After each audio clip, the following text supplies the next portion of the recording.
The story begins with a man named Hutch. He's sitting in front of the FBI under interrogation. They ask him, "Who are you really?" And with that, the story rewinds a little. Hutch is an assassin. He spends all his time completing missions, killing targets, and living in bloodshed. But because of this life, he's growing more and more distant from his family. His wife, Becca, waits for him every evening at dinner, but Hutch almost never makes it home on time. One evening, Becca is about to text him saying, "We need to talk," but she stops herself. When Hutch finally spends a day at home, he feels how far he's drifted from his family. His kids head off to school, and his wife leaves for the office. Becca reminds him that summer break is just around the corner. Hutch agrees and says, "We should do something as a family. Let's go somewhere. I'll make the plan, but first, I have an assignment today." Becca wants to say something more, but once again, she holds back. Hutch leaves for his assignment. His mission is to steal something, but it takes far longer than expected. His handler, Barber, questions him, "Why did it take you so long? It was supposed to be a simple snatch and grab." Hutch explains, "First, I had to take out everyone in the elevator. Then, after I got their key card, another gang with guns was waiting outside." Barber says, "I figured there'd be one or two other parties interested in this." Hutch replies, "Not just one or two,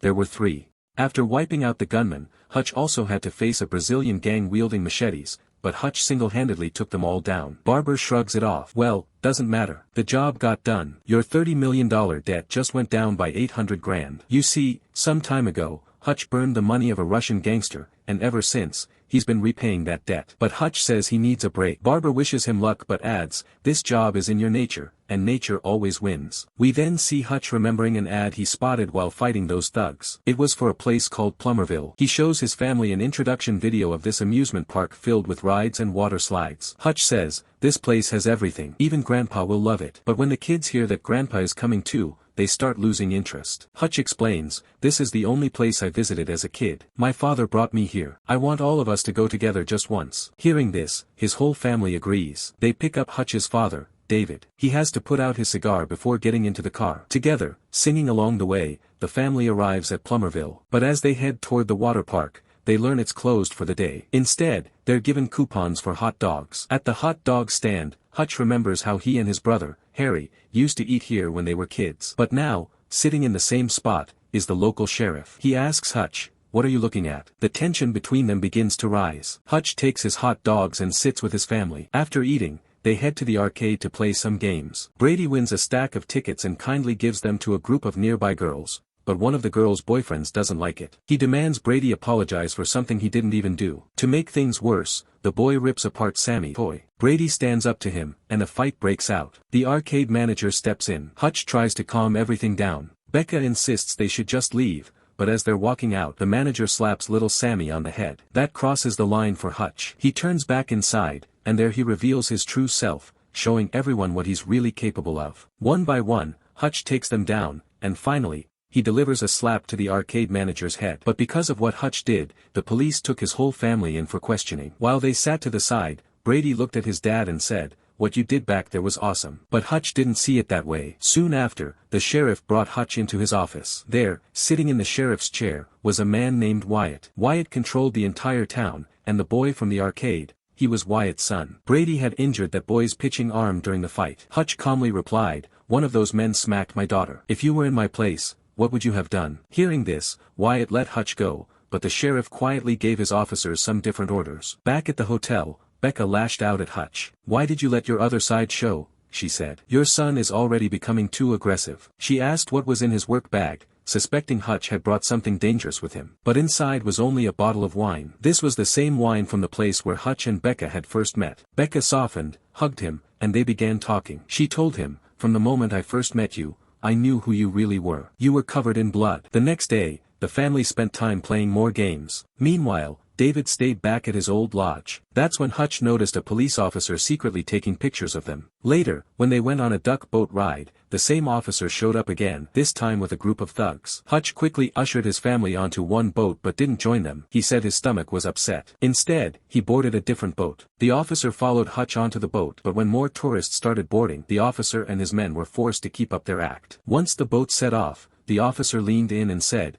"We told you to leave." Then the thugs attacked Hutch. The fight broke out in the middle of the moving boat, but none of the tourists noticed. They were too busy wearing headphones and enjoying the ride. During the brawl, the officers slashed Hutch's finger with a knife, cutting it clean off. A fish swallowed the severed finger as it fell into the water. Then the thugs threw Hutch overboard, realizing he was no ordinary tourist. But Hutch wasn't finished. He climbed back onto the boat, furious, and unleashed his full power. He dismantled every thug, one after another, and shattered the officer's face. After escaping, Hutch called his brother, Harry. He told him about Plumberville, about how he had come back here but the place wasn't as friendly as he remembered. Harry explained, "That's because it's an old trade route. Dad didn't take us there for a vacation. He took us there to complete a mission." He added that the local police were working with the syndicate. Meanwhile, Wyatt and the sheriff were preparing to ship out some cargo. Wyatt warned him clearly, "Don't cause any trouble." But right then, the sheriff received a call from one of his officers. "That man," he said, "isn't just a tourist." Hutch immediately calls his handler,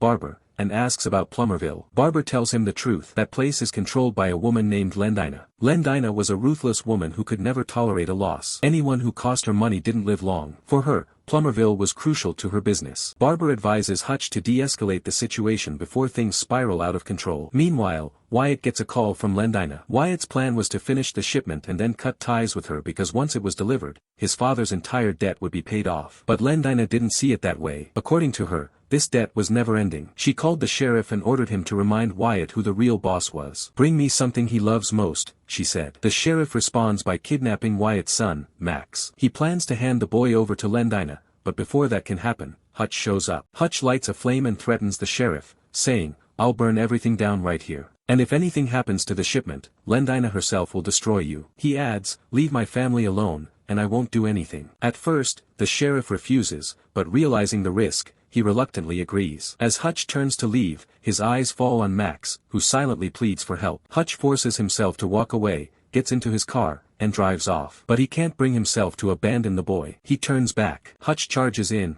fighting everyone. During the firefight, a few stray bullets hit a lamp. The sparks drop into the gasoline Hutch had spilled earlier. The flames spread quickly, igniting the explosives stored nearby. A massive blast tears through the place, destroying everything. When Lendina hears that her entire shipment has been wiped out, she's furious. She also learns the man responsible is staying here with his family. The sheriff calls her too, warning, "Bring every soldier you can." Meanwhile, Hutch and his family regroup at David's old lodge. Even Brady and Max finally face each other and end their tension with a handshake. But Becca isn't happy. She tells Hutch, "You promised me." Hutch, filled with regret, says, "None of this is under my control. You should take the kids and leave me." But Becca shakes her head. "You're my husband, the father of my children. Whatever happens, fix this." Hearing that, Hutch goes straight to Wyatt. Wyatt, the moment he sees Hutch, attacks him without listening. He's convinced Hutch burned the entire shipment. But Hutch fights him off and explains the truth. Wyatt learns that Hutch actually saved his son. Then Wyatt reveals just how dangerous Lendina really is. She was the one who murdered his father. Wyatt warns Hutch that Lendina is vicious and without mercy, and there is no doubt she is coming. Lendina was on her way with an entire army, determined to kill Hutch. Wyatt shows Hutch his stash of weapons, and together they clear out the entire waterpark. This would be the battleground where they face Lendina. Just then, Harry makes his entrance, arriving to help his brother. Hutch also frees a wolf dog from its cage, unleashing another weapon of chaos. They begin setting traps all around the amusement park, bombs, weapons, and deadly surprises hidden in every corner. Meanwhile, Lendina's soldiers arrive in town. On their way, they spot Hutch's father's old lodge. Lendina orders one of her men, "Make sure no one inside survives." Inside that lodge, Hutch's entire family is gathered. Becca spots a dart gun. She hands it to her son, telling him to stay strong, then slips away to join the fight. The first to confront Hutch is the sheriff. He declares, "From now on, I'll be running this town, not Wyatt." He demands that Hutch and Wyatt hand over their guns and come with him, but both refuse. As the sheriff turns to walk away, Lendina orders her men to gun him down. With that, Wyatt activates the traps he had set. Hutch uses the rides, the attractions, and every piece of the amusement park itself as weapons. Explosions rip through the grounds, gunfire echoes, and chaos erupts. Hutch storms into the mirror room, where soldiers cannot tell what is real and what is a reflection. He plants bombs there, striking when they least expect it. Wyatt lures more soldiers into a ball pit where hidden landmines wait, but then Wyatt takes a bullet to the leg. The soldiers close in to finish him, only to trigger yet another deadly trap. Hutch sends one soldier flying down a water slide to his death, others are cut down by his father, David, wielding a machine gun with brutal precision. But near the lodge, a second wave of Lendina's soldiers arrives. Harry takes them head-on. Soon, only Lendina's top fighter remains. He and Harry clash in a one-on-one sword fight. Harry slices through both his sword and his gun before finishing him off. Back at the lodge, one soldier makes it inside, but Brady, Hutch's son, takes him down. Harry smiles at the boy. Your dad would be proud of you, Brady. Then finally, Hutch comes face to face with Lendina herself. She sends 2 fighters against him, and they overwhelm him. Lendina sneers, now you will lose everything. She orders her fighters to finish Hutch, but suddenly, shots ring out. Wyatt fires from behind, killing both fighters. Enraged, Lendina hurls a knife straight into Wyatt, cutting him down. She moves in to kill Hutch next, but Becca arrives just in time. She fires the dart gun straight into Lendina's eye, ending her once and for all. More of Lendina's soldiers swarm in, but David detonates all the bombs they planted earlier. The entire park erupts in flames. Hutch and Becca leap into the pool, saving themselves from the blasts. Under the water, Becca pulls him close and kisses him. And now we return to where it began, Hutch and Becca sitting in an interrogation room. But before the FBI can push further, a phone call comes in. After hearing the instructions, the agents have no choice but to release them both immediately. And with that, friends, our story comes to an end. Tell us in the comments how you liked this explanation, and do not forget to like the video and subscribe to the